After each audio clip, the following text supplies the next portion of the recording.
Hi, and welcome to the Dawn Java Show, the podcast where I talk to leaders, professionals, and entrepreneurs about who they are, what they do, and why they do it. And these leaders are part of my diverse nurse network, and this is brought to you by dawnjarvis.com. Today, my guest is Tess Cope, and we are discussing harnessing vitality in the system. Tess has over 25 years, including board level, in organisational development.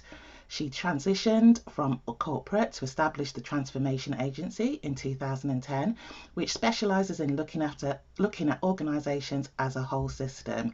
Through robust diagnostics, executive coaching, and team facilitation, she invites leaders to zoom back and sense check the level of healthy vitality and energy in their organisation. Hello, Tess. How are you? Good to I'm see you. good. Good to see you too, and thank you for having me. I'm really well, thank you. That's really good. So I'm really looking forward to our conversation. Tess and I met at one of the first in-person events that happened following the lockdown, and I met her there, and we connected on LinkedIn and Facebook and everything. So I've been keeping an eye on her career. She's written a book. So and we're going to talk about that book today as well. So, and what I'm really interested in, Tess, is how did you get to where you are today? Particularly, I guess, like me, you transitioned from corporate to having your own business. Yeah. A little tiny bit on my career. I worked in the business the Hmm. first half of my career, and by that I mean in sales, in marketing, in operations. And I got enticed over, and it wasn't planned in advance. I got enticed over to the HR team Hmm. in the organization that I was part of at the time. And then there was just a spark arrived, a fire that I hadn't even realized how joyful this particular kind of work is, really helping people, setting them up for success. And so the second half of my career was in HR. And I think once I realized that fire was there, pretty early into that process, I decided that I was going to be an independent external. But I mapped out the journey of feeling when I would be ready to what I call cut the umbilical cord. So I decided back in 1999, believe it or not, that I Hmm. would go independent. And then I gathered various trainings and experience and network, which I know you're supreme Yes. at, built up my network and my platform so that in 2010, I felt I was ready and I'd got what I needed behind me, so to speak. And yeah, and I have to be honest, I only had this conversation with someone yesterday, no regrets. Absolutely love the independent nature of being able to harvest from different industries and different sectors and different conversations and really help a wide range of people. So yeah, that's a little bit of how I've got to where I am. Brilliant. And tell us a bit about the business. Yeah, so as I'm sure most people do, I really thought quite hard about the name of the business first of Hmm. all, and Hmm. that leads into to what the business is about. So the Transformation I Agency. love it. Love it. Love it. Transformation is very much like finding a new DNA, a new way of being, a new way of operating, which infers, and rightly so, there's actually quite a lot of what I'd call deeper reflective work needed rather than a move from A to B in a straight line. We really go deep and get to the root cause of what's needed for transformation. Hmm. And that includes quite a bit of my time is doing executive coaching. For me personally, that's mainly the senior leaders. I do a lot of work, and since lockdowns opened up, a particularly heavy amount of leadership team facilitation, Hmm. because I think a lot of organizations are realizing we need to get the vibe, the energy, and the clarity back Hmm. because people have been dispersed for such a long time. And if it's not happening at the leadership team, it's probably not happening in the rest of the organization. And then to wrap up that part, to support those leaders to think about what kind of health have we got. I've got a range of diagnostics that really kind of create a robustness to that looking Hmm. to figure out what's happening. So that's what's sitting under that part of transformation. The word agency is also very deliberately chosen. I love collaborating with other people. Mm-hmm. And it's just part of where I get my energy. And so with certain clients and certain pieces of work, I'll bring other experts in alongside me, Mm-hmm. so that the complement of what we bring is actually more powerful than myself on my own, for example. So that's hopefully giving you a flavour of what we do, but also my thinking in, like, what is it that I'd really like to offer. That's amazing. That's amazing. And you talk about with leaders about zooming back and looking at the organisational as a whole. And I'm really thinking about what you were saying earlier about, we've been dispersed for a while and now we're coming back. So the nature of organisations have changed in the way of doing things. The culture, isn't it, in the organisation has changed. So how important is it to look back and sort of zoom and look at the organisation as a whole? Um, my experience of previously being an HR director, which is where I was when I Mm. springboard, took my final springboard out of the organisation. My experience of both being internal and now clearly external, is it's more than important. Actually, it's quite critical, Mm-hmm. because we all operate with whatever internal narrative that we have. Mm-hmm. And when most employees have been working at home, and home means very different things for very different people, as we know. For some people, that's working in their bedroom. For some people, it's sharing a bed set. For some people, it's trying to homeschool and balance Mm-hmm. doing work at the Yes, same it time. is. It And is. so the internal narrative is really different across the workforce. Mm-hmm. And in most cases, and understandably so, I think the the company narrative and the reason for being and the reason for, you know the performance drive, that's maybe not the front of the queue anymore. Mm-hmm. Mm-hmm. So it's partly about making sure that A, is that the same, because for a lot of organizations they have actually nuanced what they're about as part of the process. And it's about making sure that that clarity is universally understood, because we all make things up when there are gaps, don't Mm-hmm. we? Mm-hmm. So Mm-hmm. there's a real opportunity to physically bring people together, Mm-hmm. and emotionally bring people together with a narrative that people can get excited about. And I think that's the other thing. I don't know if you've experienced this. I certainly have as an individual. The last 2 years have really uh, enabled and, in a good way, forced me to double click into my core values and what's important. And there's been some shifts, I think, for most of us in that. Yeah. So reminding all of us, what do we want to get excited about? What are we willing to give our energy to? I think deserves some attention inside the organization. And that's certainly what I'm experiencing working with clients. That's amazing. Yeah, really, really, some really good points there. I think, first of all, that sort of home means different things to different people. What is home? I know in my business, I had to, really think about the space that I actually work and separate that out from my home life. Yeah. And also the importance of getting people together and having a narrative. And I've noticed, I met you at an in-person event, which was great. And I've done a couple of in-person events over the last couple of weeks or so, and the energy is totally different. But however, that, as you said, the last 2 years have taught us to communicate in a different way, which is a skill and totally different to doing it in person and sort of like going to work every day.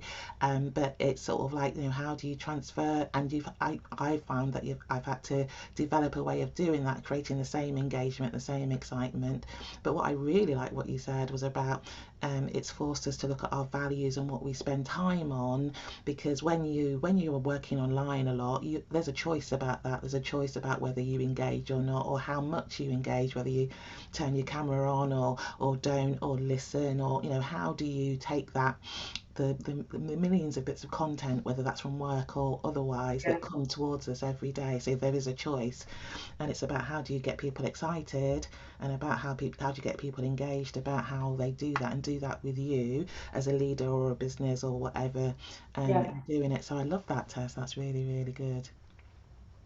And so you talk about the impact that the leaders have on that. So we touched on that a little bit there, didn't we? Yeah, And it's sort of like, what's the role as a leader in an organization, leader of your business, leader of your family, even to think yeah. about, the energy and vitality and what you're bringing to the organization. Yeah, and I've already mentioned probably it's around about 60% of my time is working with leaders Hmm. one-on-one. And I have to say, I get immense fulfillment from that work where you really get to see somebody and you really embrace their development and think quite deeply around what impact they have. Hmm. And we know from research that's been done over the years, and clearly that will, I guess, be updated post-COVID, but Yeah, certainly the research that's been done previously tells us that leaders can have up to a 30% impact on the bottom line yeah. because of the climate that they create. Hmm. And whether people choose to go the extra mile or the extra kilometer, as a sense of loyalty to that leader and their colleagues and the system. So we know fundamentally leaders have a really a significant impact on people, the climate, the culture, and therefore also performance.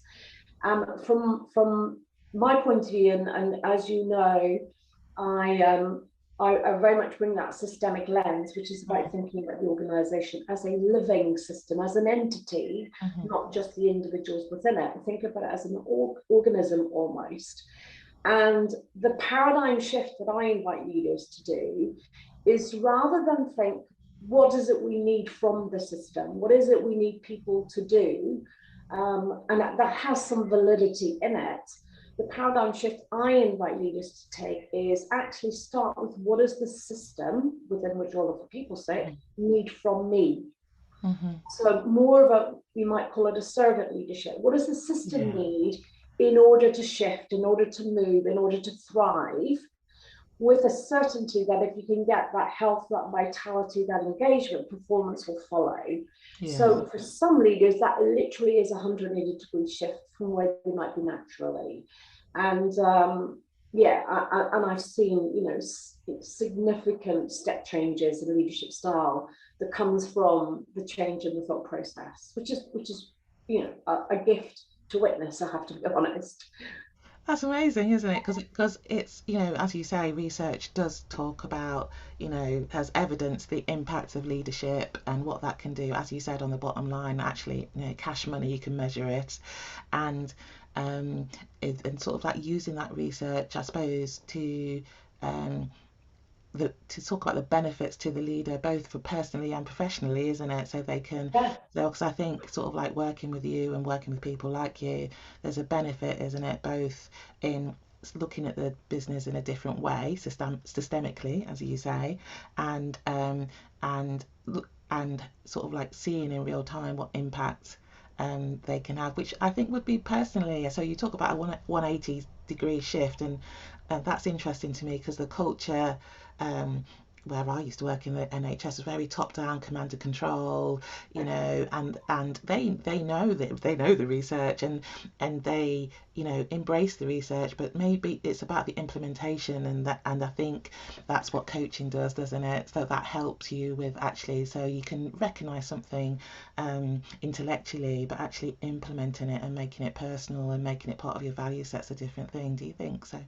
Absolutely agree with that. And what can help, because when you're part of a large system, and some of my clients are, have employees of 100,000 plus. I Hmm. have other clients where they've got 60 employees, this Hmm. kind of range. Hmm. But when you are part of a really large system, it's not unusual to slip into the, well, what difference can I make in this Hmm. huge system? Hmm. Rather go with the flow of what's our norms than try and push against it. And I think actually, if we can get help leaders think, but well, what's in my circle of influence? Hmm. Whether that's my team, whether that's my directorate or my function or my division, depending on obviously the architecture of the business, because you can create a little microcosm and people start to notice that if a part of the system has a different level of vitality. So you can almost create an interest and an intrigue by really looking after that, in the hope that that will start spilling out into other elements and dimensions of the system. That said, I think there is a reality, and one of the phrases that we use from a systemic point of view is as above, so below. So whatever dynamics are happening at the top will be filtering their way through. So number one, let's be cognizant of that. Let's not try and ignore that reality. But then with that reality, what are the little things that you can do within your area that might just start to create some vitality for the people that you can directly impact? So yeah, I always invite people, don't give up. Even if you are in one of those enormous organizations that, for example, is command and control, or some of the diagnostics that will show up in some of the work that I do is where there's, for example, really strong silos. So it's like, this is your box and don't come out of it. That's of course not said. It's never explicit. No. That's the experience. So those are the realities that people are working in. So we first of all need to acknowledge that. I think it's not happening. I think that's really important, is the unsaid things, and what's the experience. I really like what you said about that, and sort of like following on from yourself. It's like really important for organizations to build capability to sustain the organization, and also to help with change, and you help with that as well, don't you, Tess? Well, I have to say, and I know we spoke about this a little bit when we've caught up previously. One of the things that I'm really passionate about is building that capability inside the system. I think there's always going to be a place for those of us that have chosen to move external and independent, and there's a value that external and independent perspective can bring.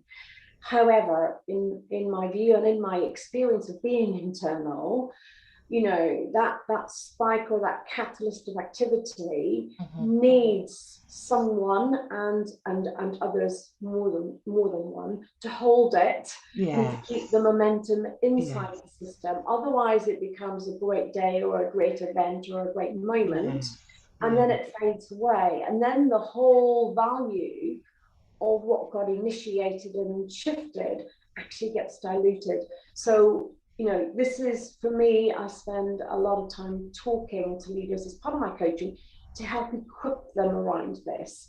And for me, that's the why of my book. My book is all about building this approach in a one-on-one setting inside the system. So yeah, I really care about this. Yeah, really, really important to build both capacity and capability around leadership and culture, and the impact it has on the organisation. And you nicely segued into your book. So tell us about your book, as it's just been published. Was it published this year? It was published at the end, just literally before Christmas last year. So I'm still kind of, oh, I have got a book, I have written a book, as opposed to at some point I will write a book, which had been playing for a couple of years at least.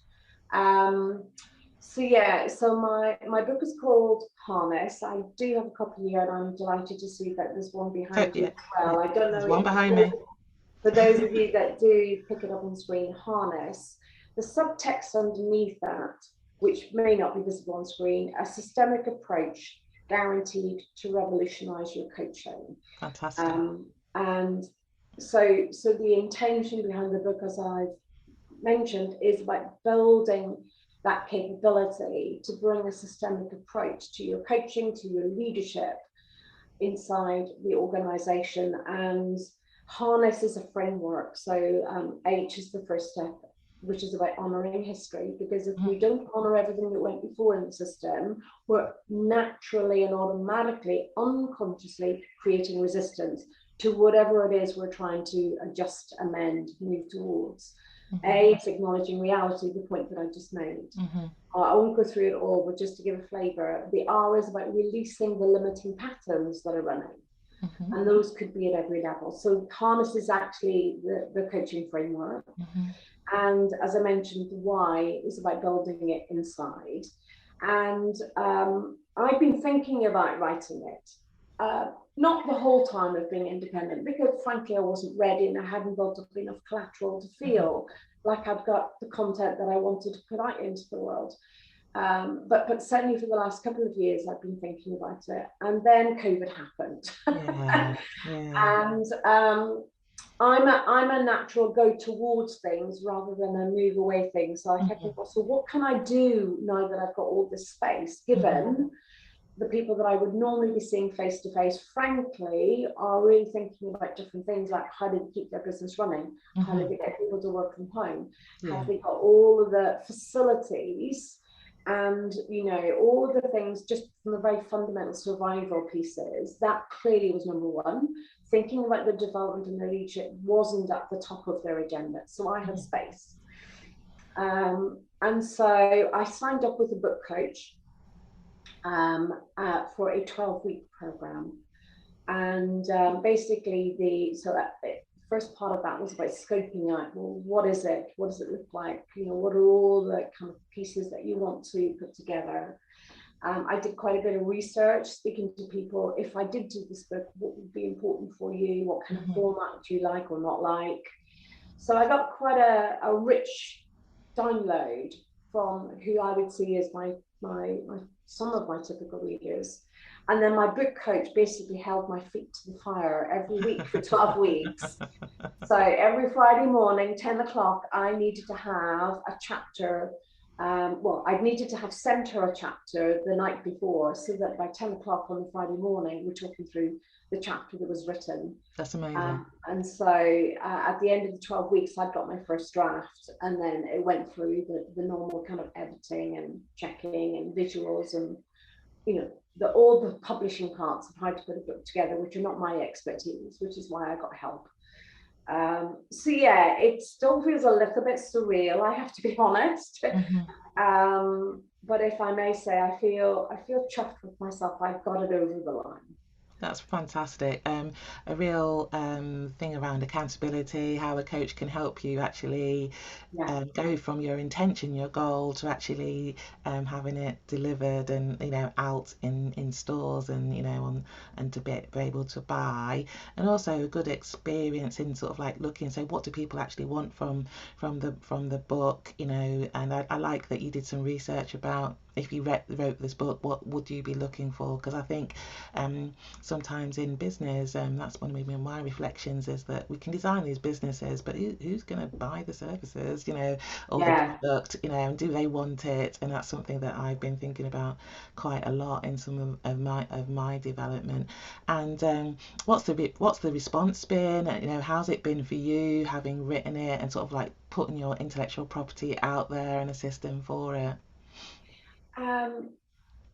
Well, a couple of things come to mind. I think it's still relatively early into the process, so it's still settling in me. I said, oh goodness, I have got a book, you know, it's out there. And I have no idea what it's doing in terms of sales. It's just where we are in the process. I don't get that information from the publisher yet. That said, for me, it was never really about how many copies it sells. It's like, for those that pick it up, I really wanted to add value, and that's really core to, you know, to me and my value set. So on that, I have had some really lovely feedback that people have found it really helpful. You know, they take it into their coaching conversations with them. It feels like a good reference guide. And you know, bearing in mind, I mentioned earlier, it's a step by step with loads of examples to bring it to life. You know, I have had some people come towards me and said, because one of the things from a systemic point of view that the book really brings to life through the case studies is, often in leadership, we are playing through our family system dynamics in our leadership. Too right, And so the two have become meshed. Yes. And one of the things that I talk about in the book is, if you're working with someone and you help them understand that that might be some of what's going on, it's helping them to separate those things so that there's an appropriate place and time to work on their personal system, and there's a place and time and a readiness to work on the organizational dimension. And so the book talks about there's often, and in my experience working with leaders, I would say at least 60% of the time, there is some kind of meshing going on. Sometimes that serves them. So just to be clear, that's not necessarily always a thing to pull apart, because it could be enabling them to show up the way they show up. It's when it's a limiting pattern that's not having a positive impact, where you really want to, I would say, unpack that and separate it. So yeah, I've had really lovely feedback, and a few leaders have come towards me. I'm having a conversation with one as a case in point. So I actually am now realizing my family patterns are coming through and I need help. Oh, wow. So it's creating a really lovely level of more openness. Yeah. I hadn't realized that, and that I can now sense what's going on. So that's been lovely as well, you know. And for the people that are listening, that are fellow business owners, coaches, consultants, and beyond, there is something there about, and it took me a while to be brave enough to put my approach out in the world. But there is something about when you put it out there, people are clearer on what to come towards you for. Yeah, that's a really good point actually, is that it sort of like sets your stall out, what you represent, and also what you can offer to help as well. So it's like a shop window, isn't it, on yourself and your business. I really like that. And for you personally, how's it been? Yeah, I think I said a moment ago, dare I say it, I'm quite proud of myself for Yeah, doing definitely. Yeah, of it. course. Absolutely. Sometimes we're afraid to say that, though, aren't we? No, you should be. You should be So, shouting it out so loud. it's a pride with a small p. It's like a warm glow. And do you know what? I've done that, Yeah, and it feels a little bit like a legacy. That sort of sensation. So, yeah. I'm really, really proud of myself, and I can share with you, which we haven't spoken about. I've just signed back up with my book coach yesterday for number Fabulous. two. So number two's been been percolating for Yeah. a couple of months, and I have committed myself. So I'm going to have my feet back to the fire shortly. Cool. I love that. That's amazing because it's sort of like it's sort of I've just written a book and then that I've been thinking about it's never finished, isn't there? But is what you need to say another book, or is it an update in the book that you've already done? Yes. So it's you can do both things, like, can't you? You can update what you've already done, and you can write another book, and it's all very well, I found it's very inspiring. I love writing, and it's very inspiring to be able to put that in, to put that out there, your thoughts, your Yeah. story, and everything like that as well. So well done you. That is amazing. Now, Tess, you're a busy lady. I've seen you on social media. You've written a book. You're writing another one. My goodness, you run your business.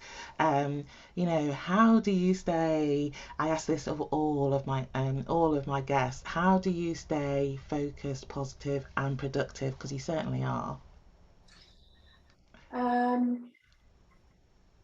So a couple of things. I'll do a couple of small things first. Small things, but profoundly important. Uh-huh. So one is my workspace. Mm-hmm. And of course, you can't see all of my workspace here. Yeah. But in front of me, I've got a picture of my mum and dad, who are both passed. Oh. To the right of me, I have a picture of me and my husband, who I'm very happy to say is still by my side. Yes. To my left, I have a picture of my birth family, my family, and behind me, I've got a single candle burning. And so every day, when I come to my desk, I light a candle in each of those spaces, and it's like a 30-second. I love having you behind me. Please be beside me. I have two candles on my desk. Help me bring my light to the world. And then the candle at my back is and keep me grounded in the process. That That's takes amazing. 90 seconds. Yeah. And that allows me to keep my feet on the floor and just be with me and have my resources, emotional resources, kind of made explicit for me. So that's a small but really important thing. So I do that literally every time I arrive at my desk, and I've got a little candle in all of those places. I've got horses, so you might Yeah, see. I can see the horses. I know you love horses. I can see the horses. And I incorporate them into my work when I can with clients. Yes. But aside from working with them every evening, I have somebody help me in the morning, but in the evenings, I do the mucking out, the feeding, and the Hmm. being with them in the evenings, and they keep you really attentive to the present. Hmm. So I'm up with the horses at 6 in the morning feeding them, and just those kind of 10 minutes. There's something about being in nature for a few minutes every morning, Hmm. and then again in the evening. So it kind of bookends my day, time with them. And then the other things are your classic things that what's most important today. Try and Hmm. not get myself in a whirlwind, because I'm an action taking kind of person, and Yeah. sometimes I can create chaos for myself. Yes. But if I I hear haven't you. decided what's the one really important thing of the day that I want to do well, and for me, this is it for today. This is my most important conversation today. Oh, it's amazing. Um, so just be super clear around, if I do nothing else, what's the one thing I want to do justice. So that's a Thank flavor, hopefully. Thank you so much. I love that, Tess. I love how you sort of ground yourself in your workspace and what's important to you, who's with you, and I love the focus on the horses. I love horses. I always wanted a pony when I was a child, and yeah, and sort of and the I think the most important thing is that you said is that what's important today, what is important today, what am I going to focus on today, and what's important. And I think in all of those things, it helps you to center, doesn't it? It helps you to Yeah. sort of like think, okay, here we are, what we're going to do today, and this is a good thing in my life. These are the memories I have, and these are the important people in my life. I love that. I really, really love that. And moving on from that, so I'm a nurse. I'm very focused on the health and well-being of everyone. And Yeah. since being a business owner, I'm fascinated with the health and well-being of entrepreneurs. I have a hypothesis that we're quite driven people. You talked about being an action taker. So, how do you manage your health and well-being as a business owner? Because it can get quite tough, and I think you haven't got the support when you're in an organisation of like occupational health or Yeah. be able to take paid sick days and things like that. So how do you Yeah. manage it? There's so much there, Dawn, if I'm honest. Bearing in mind I've been doing it for 12 years and I've had a lot of Yeah, hurdles and bumps along the way yeah, where I've done it yeah, well and I've really done it badly. yes, yeah. I hear And you. so I the hear you. learning is as much from when I've done it badly. And for me, one of the biggest learnings there was I went through a period of probably 3 years where I was traveling a lot. Hmm. And for me, that was internationally. Hmm. And it wasn't about, my husband would say, over the weekend, what's next week looking like? It wasn't am I going? It was where am I going? Every Yeah. week I was away. So I really managed that, well, not very well at all. And it had an impact on me. So I became very tired. And then when I'm tired, I don't eat well. And so then that Mm. cycle Yes. begins. And then you take a moment to pause, reprioritize, look at travel agenda. So that was a really big learning for me. I got caught up in that, oh, it's really exciting, Brussels, US, blah, blah, blah. Hmm. And I wasn't creating the spaces in between. And I think that's where, full circle, where I am today, now that things have opened up. And we spoke Hmm. briefly when we first had a chat this morning. Now travel's happening again, but now I'm much more alert to the spaces in between the travel. Yeah. And that's as relevant for, going into London as it is flying somewhere else. Yes. Not Yes. going into London every day in the same week. Yes. Create a breathing space. So that's a big part of it. Um, the bookending of my day with the horses is another thing that Hmm. I've learned really helps me, because that just takes the busyness out of my brain. Hmm. Because as I say, they're great teachers of being present. Because the busyness for me wasn't just about the doing; it was this that was happening, and I think that really helps Hmm. anyone's well-being. And certainly, we know from loads of research, and you will absolutely be dialed into this. Some conditions they actually recommend time with animals, and horses in particular, Yes, definitely. because it Definitely. brings the whole rhythm. It does. and levels of anxiety or busyness, down into a Yeah. place of coping. So apart from that, I'm definitely one for the accountability, as you've gathered. So I'm not working with a personal trainer at the moment, because I have a niggle on my back, as you know. But when I get the other side of that, I will pick up with her again, and I have her coming to me rather than another travel thing. I have to go somewhere else Yeah, to take yeah, care of that. So I'm trying to have life being integrated rather than me go to lots of different places. yeah. So yeah, that's a sample. That really makes a lot of sense. I really like what you said about thinking about the impact of traveling or even the impact of not traveling, isn't Yes. it? So, when I was still working full time, I traveled all over the southeast, and for you who don't know, there's a massive motorway freeway in the southeast of England called the M25, and that was my sort of nemesis. I hated it, and sitting on the M25, and I think there is an underestimation of the impact that traveling has on you. And I think I really like what you said about being aware of the impact of traveling, and also in addition to that, being aware of not traveling if you're working at home, because there is some research that the actual commute time gives you time to center on yourself and some Yeah. thinking time, and you have to factor that in, because that's quite important time. So as well as being, so I used to make use of the time by listening to podcasts or just thinking and Yeah. strategizing, Yeah. but I don't have that time anymore because I don't actually leave the house to go home. But I really like what you said about bookending the day either with exercise or with animals or something like that. I think that's a Yeah. really, really good tip. I really like that. So, Tess, it's been so great to have you on the show. How can people get hold of you if they want to work with you? Obviously, and we'll put a link to the book in the show notes. So how can people get hold of you and contact you and hear more about your work? Yeah. So in terms of the media, the primary platform for me is LinkedIn, Uh-huh. because all my work is in organizations, sometimes working individuals, teams, and then the whole system, as I mentioned.